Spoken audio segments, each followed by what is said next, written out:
came to Jerusalem. The crowd went wild on his arrival, and we did nothing. No. He then drove the merchants and the sellers of beasts for sacrifices from the courtyard of the temple, and we did not intervene.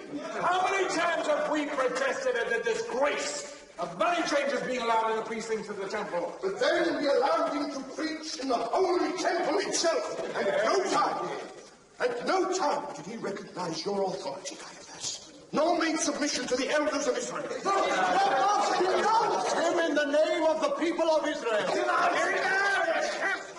I'm not sure that we have that right. Can we honestly say that we represent the true thoughts and aspirations of the people of Israel? What are you saying? I've often wondered if, as elders, we are too cut off from them and from their real problems. How can we guide them if we don't know what's in their hearts? But without our guidance, they would be lost. People will run after any new thing. Why, they've taken up with this man Jesus with his tricks and exaggerated promises. I have seen him. I've heard him preach. His words reach into men's hearts, not like ours. It's not the old ritual, the old formulas, but a new vision which seems to answer all their hopes. A message of comfort, of goodness, of purity, of the virtues of humility. We've heard it all before. From John the Baptist and hundreds of others. And why not? That is the richness of our religion, that it's always being kept alive by new ideas. Oh, that kind of thinking encourages false prophet. What an incredible people we are. Thirsty for knowledge, but hypocrites afraid of change.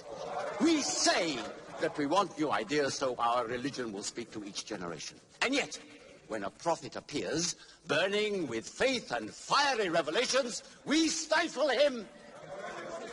Shall we go down to history as a people who destroys its prophets?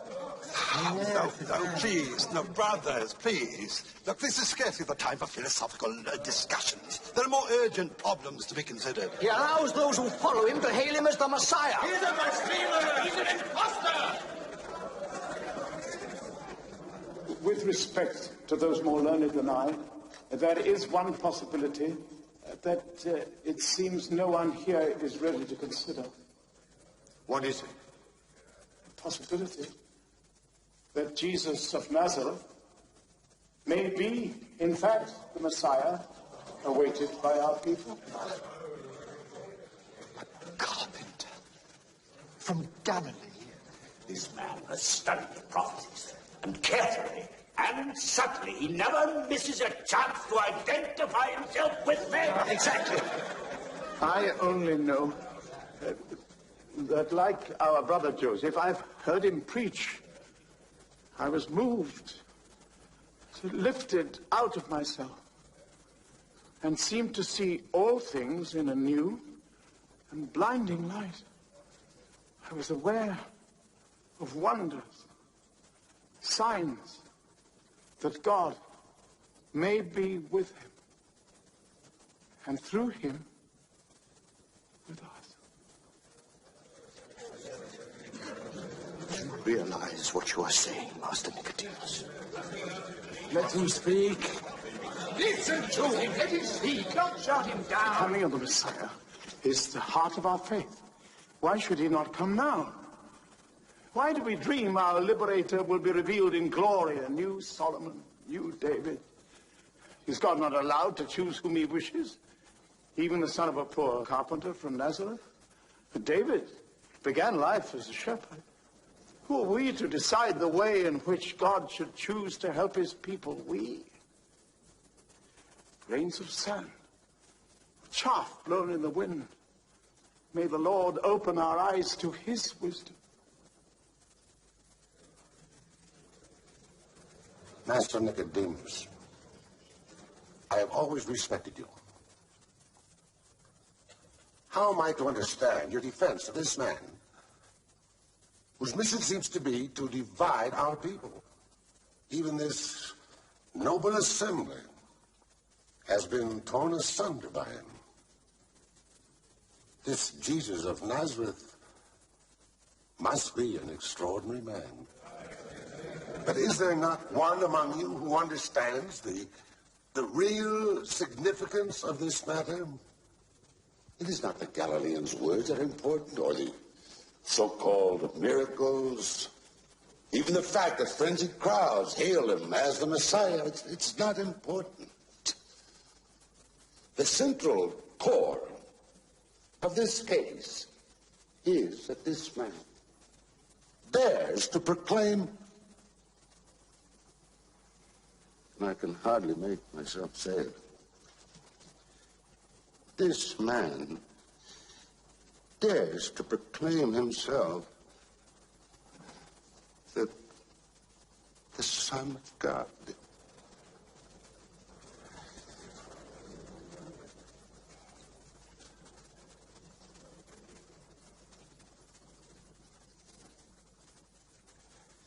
Master Nicodemus, in your great faith and wisdom, and you, Joseph, most honest of men, can you tell us that in your heart of hearts,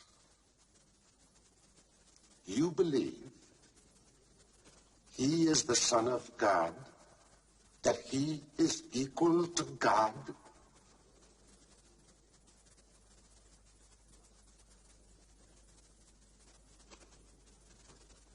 If he is not the Son of God, then who is this Jesus of Nazareth? Is he a prophet?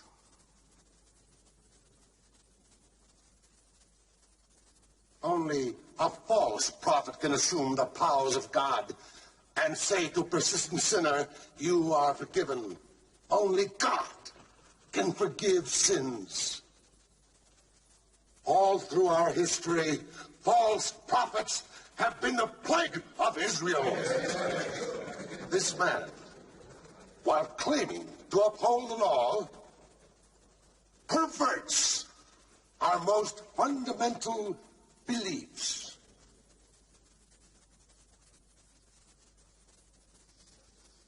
The Romans will not wait for us to find the answer. Our law says the prophet who claims to say in the name of God things which God has not commanded, that prophet must die. If this man Jesus is a false prophet and a blasphemer, is it not better for one man to die than for a whole nation to perish? However, under Roman occupation, Caiaphas, the people of Israel may put a goat to death, but not a man. Thank you, sir, for reminding us of our realities. Then he must be charged and found guilty by the Romans. But Caiaphas, we have not found him guilty yet. Surely our law does not condemn a man before first giving him a hearing before the elders of Israel? No matter how serious his offense, we cannot simply hand over one of our brothers to the Romans. Caiaphas, after the Passover, let me persuade Jesus to come to us and explain to us what is in his heart and his mind when he says he is the Son of God. Brethren, I agree. We will question him fully and give this Jesus of Nazareth every opportunity to defend himself. No! Caiaphas, to delay would be too dangerous. We all know what steps Pilate would take against our people if the unrest continues. Sarah, he must be taken tonight. It could cause even more trouble among the crowds if our temple guards go searching for him. There could be a long search all over the city. No one knows where he and his followers are hiding. They stay no longer than one night in the same place. I think I know the way to reach him. Sarah, don't forget, Jesus of Nazareth is one of our brothers.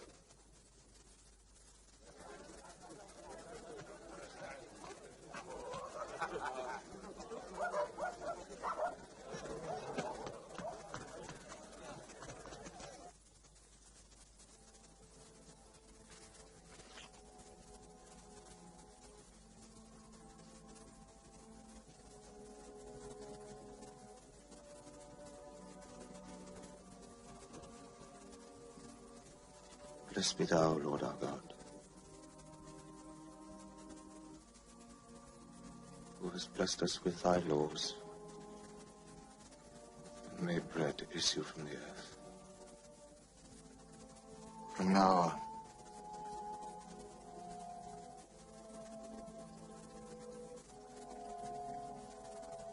this will no longer be the bread of the passage of our fathers from bondage to freedom.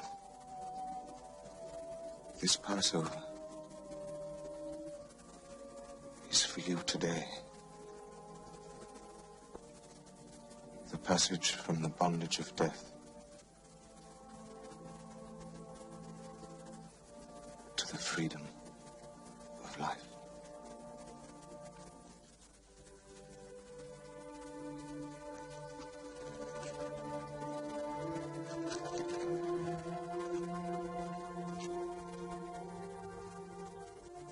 This is the bread of life.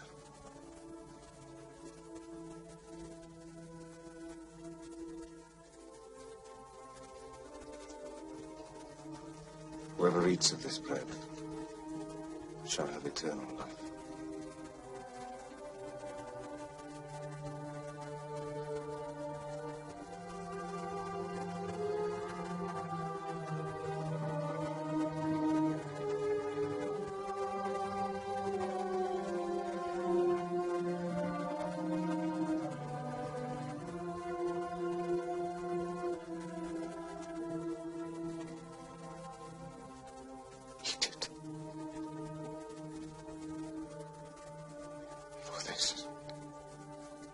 Is my body. Do this in remembrance of me.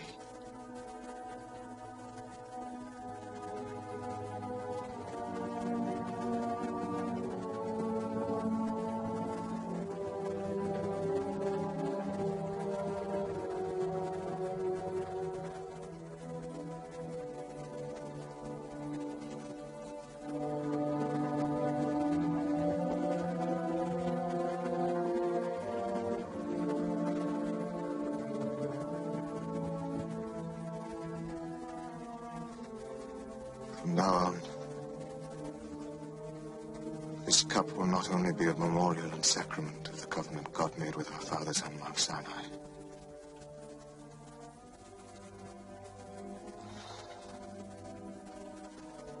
This is my blood. The blood of the new covenant which is to be poured out for many.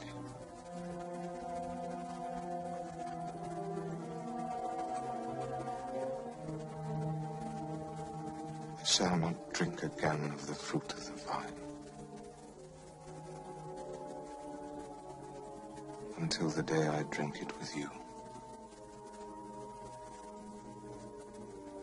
in my Father's kingdom.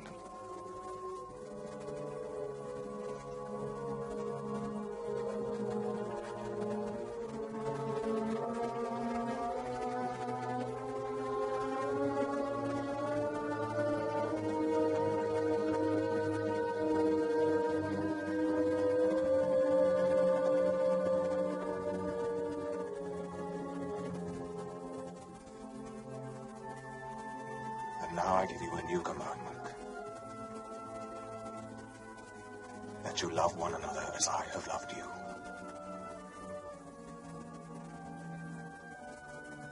Greater love hath no man than this, that a man lay down his life for a friend.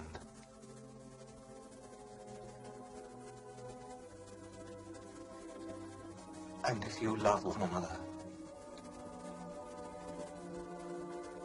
all men shall know that you are my disciples.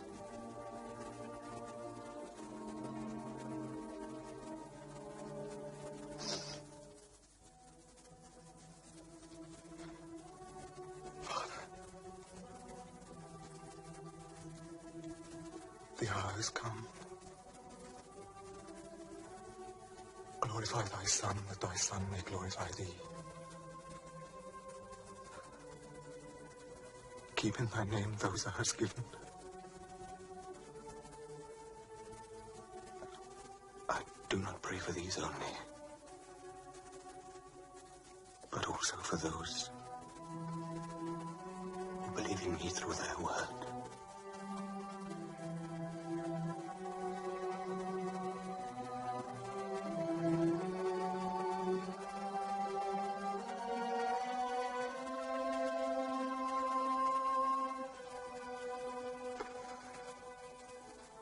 I am the way,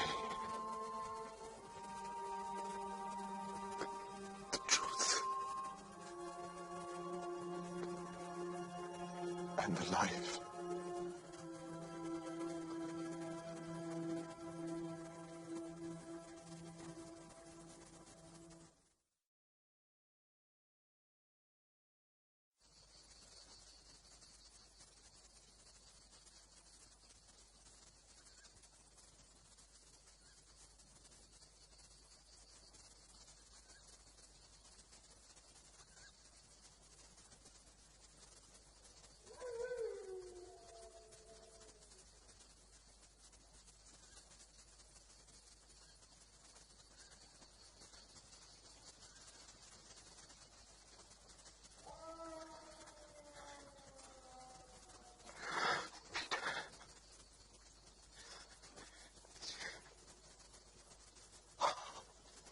Father,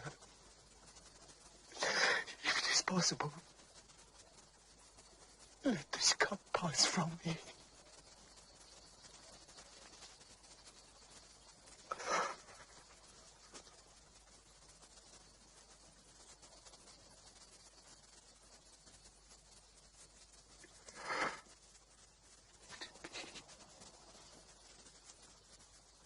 As you, not I, would have it.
This is your hour, Judas.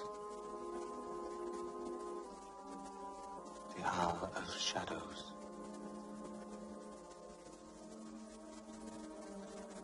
Oh, Master.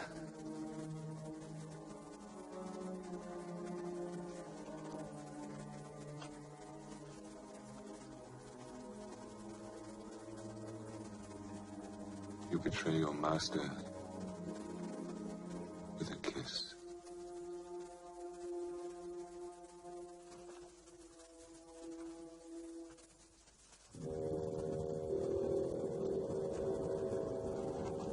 That is the man. Arrest him.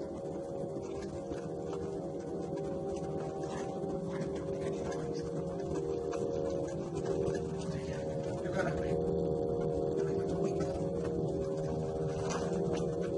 Judas! What's happening? You traitor! No! You betrayed him! What's going on? Peter, listen to me. The only way the master can save himself is by speaking to the Sanhedrin. Leave him Let alone! him go! Leave him alone! Kill him! Jesus! Andrew! Jesus! No, Peter! Get away, you scum! Arrest them all! It was me you sought. You have found me. Let them go. Take him away! Take him away! Take him away! Take him to the cemetery! Do something!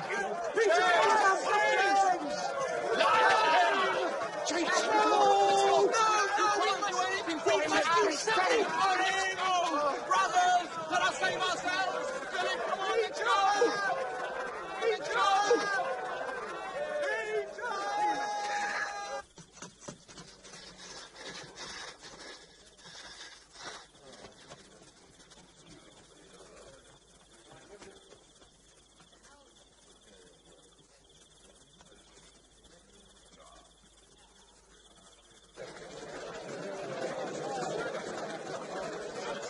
Where did they take him?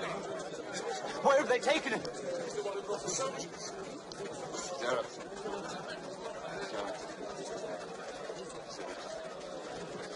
Speak to Zara. I must speak to Zara. Is he in here? Did they bring him here? Who? Jesus! Master Zera, please. I don't understand this man. Zara. Zara, yeah? Now, where is this meeting with Caiaphas? I must be there with Jesus. Meeting? There's no meeting. Huh? There's a trial. Your Jesus is accused of blasphemy.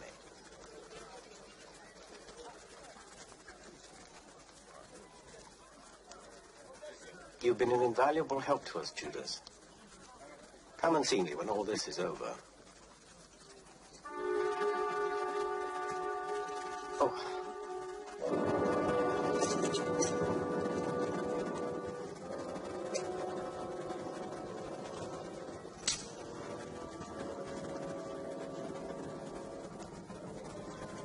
Well, got what you wanted. So get out of here. Come on, get out of here. Move yourself.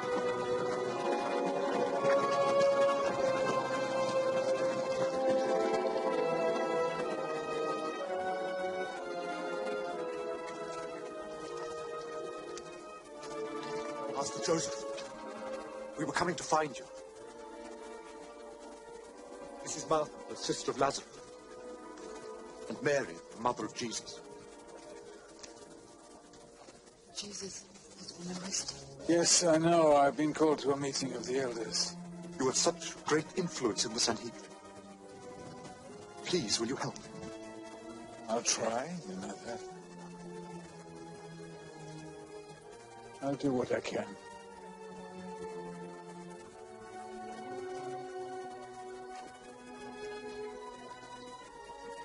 I've never understood how that liar could have fooled so many people. You were one of those who believed in him, didn't you? Well, I admit I believed in him, but we all believed in him. And now you discover the truth. He said a lot of things that I liked very much. What? And he did some good things. Good things? They were tricks of the devil. All right. We know that he was a liar and a blasphemer and he betrayed us. And now he will pay. Oh, come on. I'm sorry I had to wake you up, son. Thank you.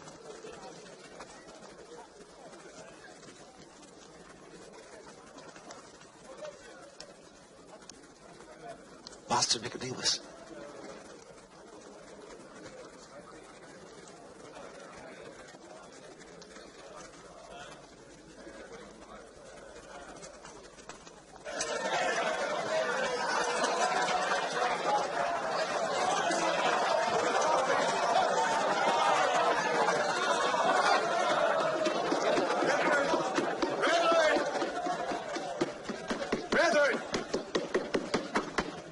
Caiaphas that he should be found like a common thief. It's most unseemly, sir. Jesus, it is not our intention to treat you as a criminal. But we want you to explain to this assembly the nature of your teachings.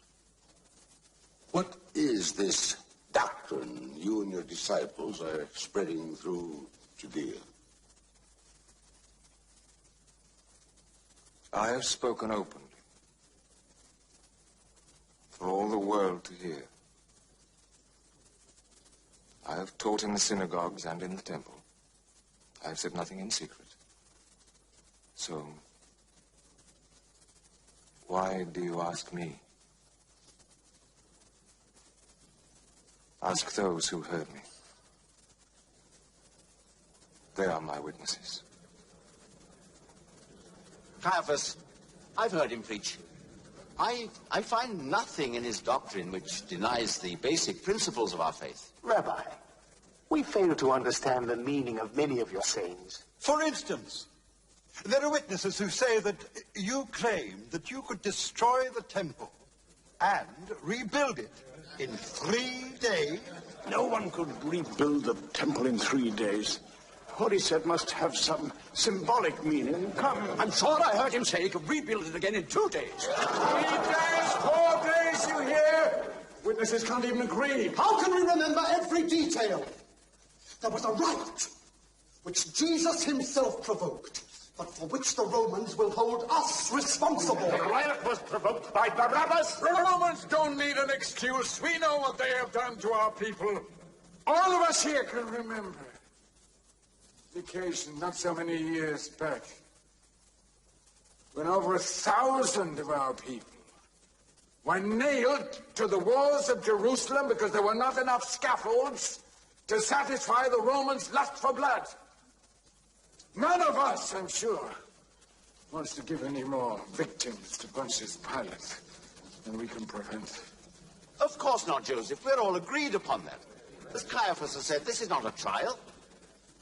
We left our homes. We came here tonight hoping that Jesus of Nazareth would explain to us the purpose of his mission and help to heal the divisions in our community. Brother, we have often heard that you've come to bring love and brotherhood. I beg you, bring peace to our gathering tonight. Tell me. It has been said that you proclaimed yourself the Son of God. I ask you now, in the name of the Eternal,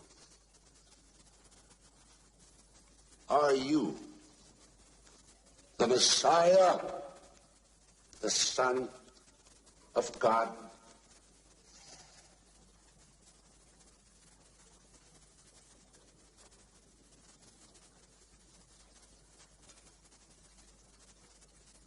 I am.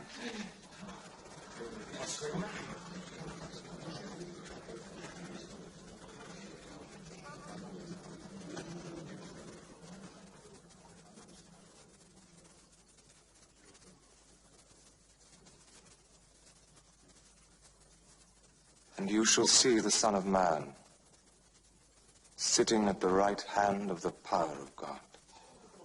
Hear, O Israel, the Lord our God, the Lord is one.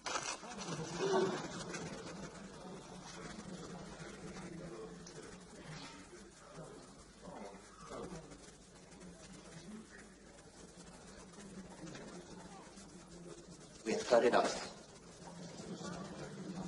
Let him be taken before the procurator Pontius Pilate, in whose hands lies the final authority for trial and judgment.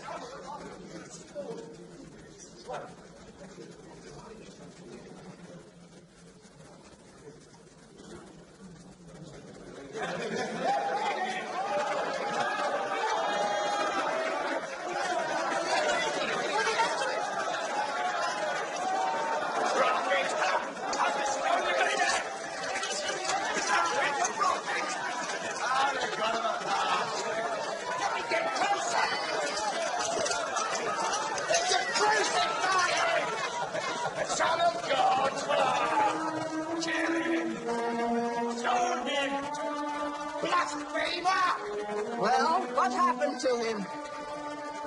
They're sending him to Pontius Pilate. We know how that will end up, don't we? Wait a minute. I know you. You were with that Jesus. You're one of his followers. No, I don't know him. But he is. Look! And I know him. He is one of his followers. Yes, I've seen him. I've seen him. No! He's a liar! Arrest him! I tell you, I don't know him! is a friend of Jesus, a disciple. Don't let him go. Oh, please. Mistaken. I neither know this Jesus they speak of, nor have I ever heard of him. Go. Just keep quiet here. Don't you know you're on sacred ground?